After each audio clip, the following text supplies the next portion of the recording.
Shalom.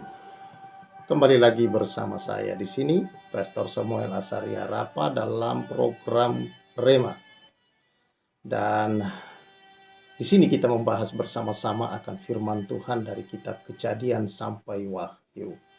Nah, Rema kita pada pagi hari ini adalah Yosua pasal yang ke-16 dan 17. Namun sebelum kita merenung, mari kita berdoa.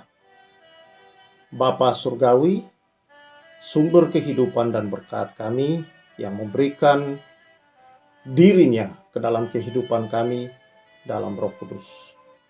Menjadi hikmat dan wahyu bagi kami mengenal Tuhan dengan baik dan benar.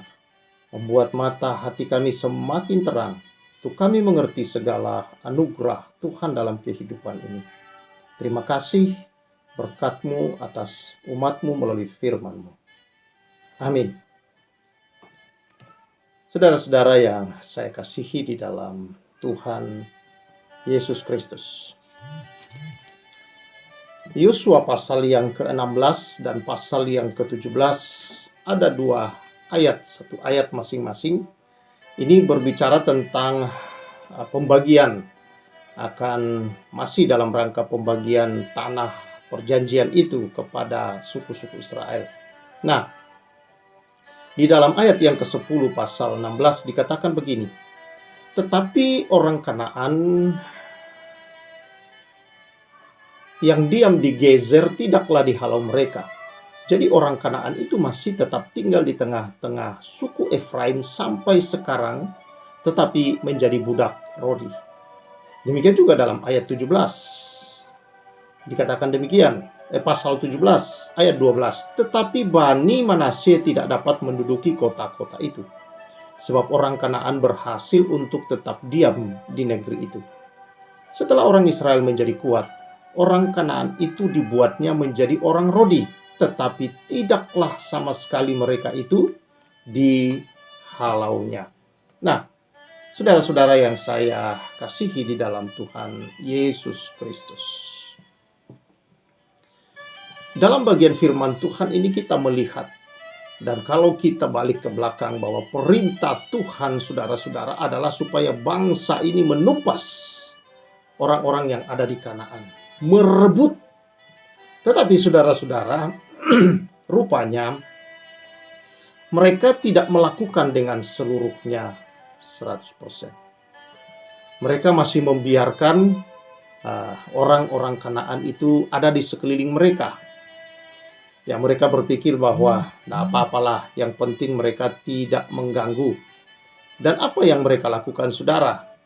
Mereka berpikir kan bisa membawa keuntungan dengan menjadikan mereka pekerja Rodi. Ya, tetapi saudara-saudara, di kemudian hari, beberapa puluh tahun kemudian, saudara-saudara, mereka tidak pernah sadar bahwa apa yang mereka lakukan itu karena ketidaktaatan penuh kepada perintah Tuhan. Maka yang terjadi, saudara-saudara, bangsa-bangsa yang mereka biarkan ini, saudara-saudara, menjadi jerat bagi kehidupan umat Israel. Umat Israel, saudara-saudara, terbawa ke dalam dosa-dosa mereka. Satu waktu, saudara-saudara, bahwa suku Efraim jatuh dalam dosa penyembahan berhala. Dan suku-suku dari mana mereka bisa melakukan itu? Dari bangsa-bangsa yang mereka biarkan, Kanaan, orang-orang Kanaan yang mereka biarkan berada di tengah-tengah mereka. Mereka melihatnya, mereka belajarlah dari sana dan jatuh ke dalam penyembahan berhala. Saudara yang saya kasihi, rupanya saudara-saudara, taat itu saudara tidak bisa setengah, tidak bisa 2/3, tetapi taat baru disebut taat kalau seluruhnya selesai. Artinya saudara-saudara, perintahnya ada 5. Maka ketika 5 itu selesai, barulah dikatakan taat. Ketika 5 itu dikerjakan, kelima-limanya, barulah disebut taat. Ketika kita mengerjakan 4 atau 4,5, saudara-saudara, itu belum taat karena belum selesai. Nah, karena itu saudara-saudara yang saya kasih di dalam Tuhan Yesus, penting dalam hidup ini untuk kita taat. Ada banyak anak-anak Tuhan juga saudara-saudara berpikir mengapa dia tidak mengalami sepenuhnya janji-janji Allah. Mengapa doa-doanya dan dia mau ini mau itu dan tidak menerimanya. Karena tidak ada kesungguhan sesungguhnya. Ketika dia berdoa, ketika dia meminta, ketika dia berharap dan tidak menemukan atau tidak menerimanya saudara-saudara. Kenapa? Oleh karena sebenarnya tidak sepenuh hati. Tidak penuh kesungguhan, artinya saudara-saudara setengah atau 2/3 atau mungkin 99,9% saudara-saudara. Dan ini tidak menghasilkan karena belum selesai. Tetapi saudara yang saya kasih dalam Tuhan, ketika selesai, artinya dengan seluruhnya, sepenuhnya saudara-saudara, maka saudara-saudara kita akan menarik juga sepenuhnya akan apa yang menjadi keinginan atau menjadi permintaan, harapan kita dalam hidup ini, saudara. Karena itu, saudara-saudara, kita tidak bisa taat setengah-setengah. Kita tidak bisa melakukannya dengan sembarangan, saudara-saudara. Ketika Tuhan memerintahkan kepada Musa membangun bait suci, maka tidak ada ukuran-ukuran yang tidak tepat. Ketika Tuhan memerintahkan saudara-saudara Nuh membuat bahtera, dia membuatnya dengan ukuran yang tepat. Saudara-saudara yang saya kasihi dalam Tuhan Yesus Kristus, memang Kristus telah menebus, menyelesaikan, dan sudah saudara-saudara membayar hidup kita lunas. Tetapi bukan berarti kemerdekaan itu kita gunakan dengan sia-sia. Kita gunakan dengan tidak benar, saudara-saudara, dan hidup dalam keinginan kita. Ketika kita dimerdekakan, maka ada satu perkara yang penting dalam hidup ini juga, saudara-saudara, adalah ketika kita masuk dalam tanah yang baru itu, kelahiran baru, hidup yang baru, dalam ranah yang baru, yaitu dalam kehidupan kasih karunia. Ketika kita sudah ditebus, kita sudah dibebaskan, dimerdekakan, maka kita perlu hidup taat, saudara-saudara. Maka kita juga perlu hidup tetap dalam hukum-hukum kasih. Bahwa di dalam kasih ada disiplin. Di dalam kasih juga sudah ada ajaran. Di dalam kasih juga saudara-saudara, tentunya selain kasih sayang elusan, ada juga hal-hal di mana kita perlu taat dan patuh sepenuhnya, saudara-saudara. Karena itu, mari sebagai anak-anak Tuhan kita koreksi ke dalam. Ya. Apa yang menjadi penghambat-penghambat itu dalam kehidupan kita, saudara-saudara, untuk kita menerima sepenuhnya akan janji itu dalam kehidupan kita? Kebanyakan kemungkinan karena ketidaktaatan kita sepenuhnya kepada Tuhan. Kita, saudara-saudara, mendengar firman Tuhan begitu bersemangat, tetapi untuk mengerjakannya bukan sukar, saudara-saudara, tetapi karena kita tidak bersungguh hati dalam hal itu. Nah, karena itu firman Allah mengajar kita satu hal. Hidup dalam roh. Jangan mengikuti daging. Hidup di dalam roh. Rohmu yang sudah dibaharui. Ada perintah-perintah Allah. Ada kebenaran Allah di dalam saudara. Dan saudara mau hidup di dalamnya. Maka saudara melihat kebaikan, kemurahan, kasih karunia, dan janji itu menjadi nyata di hidup kita. Bangsa Israel, saudara-saudara, terjerat, dan rupanya ketidaktaatan sepenuhnya, saudara, bisa jadi jerat di masa depan hidup kita. Karena itu mulai hari ini, taat, disiplinkan diri kita juga, saudara-saudara, di dalam mengerjakan atau di dalam hidup dalam kebenaran firman Allah. Saya yakin bahwa itu akan membuat saudara bukan menjadi beban, tetapi justru itu membawa damai yang penuh, sukacita yang penuh, bahagia yang penuh, kehidupan yang kuat dan sehat, kehidupan yang memuliakan Tuhan di segala bidang keadaan hidup kita. Dan itu, saudara-saudara, damai yang sesungguhnya. Kenapa kita tidak mengalami damai yang penuh, sukacita penuh, bahagia penuh? Karena tidak penuh taatnya juga, saudara-saudara. Tetapi ketika semuanya kita penuhi juga sungguh-sungguh, itulah istilah sungguh-sungguh. Yang kadangkala bahasa negatifnya kelihatan, saudara, adalah radikal. Ketika kita sungguh-sungguh di dalam, maka kita melihat damai kita juga penuh, sukacita kita juga penuh. Karena kita tidak bisa menemukan itu di luar daripada Tuhan, di luar dari kebenaran. Tapi ketika kita hidup dalam sungguh-sungguh, dan mengalami sungguh-sungguh damai dan sukacita yang sejati dengan penuh kebahagiaan yang penuh, saudara-saudara.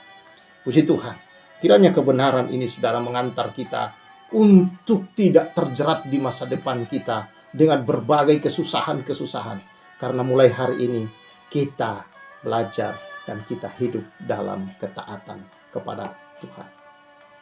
Kiranya kebenaran ini saudara juga membuka mata hati, pikiran, dan diri kita saudara, bahwa sebenarnya kita sudah ada dalam hidup yang baru. Kita sudah ada di dalam sebuah hidup kerajaan Allah yang penuh dengan kekayaan ilahi di sana, dan segala yang Dia janjikan di sana saudara, damai, sukacita, kebahagiaan, saudara-saudara, sudah semua kita sudah ditempatkan di dalam. Tapi kita butuh ketaatan penuh mengambil itu semuanya. Biarlah saudara-saudara menjadi orang-orang yang taat dalam hidup ini dan juga senantiasa memuliakan Tuhan dalam ketaatan. Jangan selesaikan hanya 4 kalau 5 diminta. Selesaikanlah, ikutilah 5 itu. Maka engkau terus hidup dalam sukacitamu, bahagiamu, karena engkau sudah ditempatkan di situ. Engkau sudah berada di situ, saudara. Sama seperti bangsa Israel. Dia sudah berada di tanah Kanaan. Tetapi Kanaan itu menjadi jerat bagi dia ketika dia tidak menghalau semua yang harusnya dia buang, saudara. Ya, ketika kita membiarkan di dalam diri kita kemarahan-kemarahan, kita membiarkan kepahitan, kita membiarkan kebiasaan yang mudah tersinggung, mudah marah, kita membiarkan kebiasaan kita yang suka menggosipkan orang, suka ya saudara-saudara mencari kejelekan orang, suka saudara-saudara hal-hal yang negatif masih kita biarkan di sana.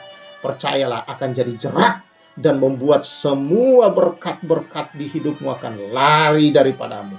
Karena sesungguhnya diri kita ini seperti magnet, saudara. Ada energi listrik, ada kekuatan di dalam kita, apalagi Roh Kudus ada di dalam kita. Maka dialah saudara yang menarik semua janji dan berkat ilahi itu ke dalam kita. Tetapi saudara, ketika kita membiarkan hal-hal yang saya sebutkan tadi saudara, maka itu adalah energi-energi yang negatif saudara, yang membuat semua yang hendak masuk yang baik itu, yang hendak harusnya menjadi bagian milik kita, terlempar dari diri kita, saudara-saudara. Sehingga banyak orang berpikir, kok hidup saya sial ya? Kok hidup saya tidak seperti yang saya harapkan dan inginkan? Coba dikoreksi. Dan biar kebenaran ini mengingatkan kita, saudara-saudara yang saya kasihi dalam Tuhan Yesus Kristus, bahwa sesungguhnya kita sudah berada di tanah perjanjian itu, saudara. Kita sudah dilepaskan, dimerdekakan Yesus. Dan kita sudah berada dalam wilayah sukacita, damai, bahagia, berkat-berkat kerajaan. Kita ada di dalam kerajaan kekayaan ilahi, kerajaan kuasa ilahi, kerajaan kekuatan ilahi, kerajaan kesehatan ilahi. Kerajaan itu, saudara, kerajaan Allah. Dia semua kerajaan. Injil kita adalah Injil kerajaan yang begitu dahsyat, hebat, melimpah dengan segalanya. Maka Yesus berkata, aku datang memberi hidup dan hidup dalam segala kelimpahannya. Itulah kerajaan Allah. Dan kiranya kebenaran ini membawa saudara untuk menikmati seluruh berkat kerajaan ilahi. Haleluya. Mari kita bersyukur. Terima kasih Tuhan, karena Engkau telah menempatkan kami dalam kerajaan itu dengan membayar hidup kami lunas melalui kematian dan kebangkitan Kristus. Terima kasih. Kami berdoa, hamba berdoa supaya umat-Mu sadar juga Tuhan, tidak membiarkan ada hal-hal yang membuat tidak bisa menikmati segala kekayaan dan segala berkat kelimpahan yang ada dalam kerajaan ini. Terima kasih Tuhan. Roh Kudus berkarya dalam kehidupan anak-anak. Demi Yesus Kristus. Amin. Saudara, biarlah kebenaran ini terus bekerja dalam hidup saudara. Dan nama Tuhan dimuliakan dalam seluruh hidupmu. Selamat menikmati kerajaan di mana saudara berada di dalamnya. Dengan segala kemuliaan berkat-Nya. Tuhan memberkati kita semua. Saya Pastor Zamuel mengucapkan salam restorasi.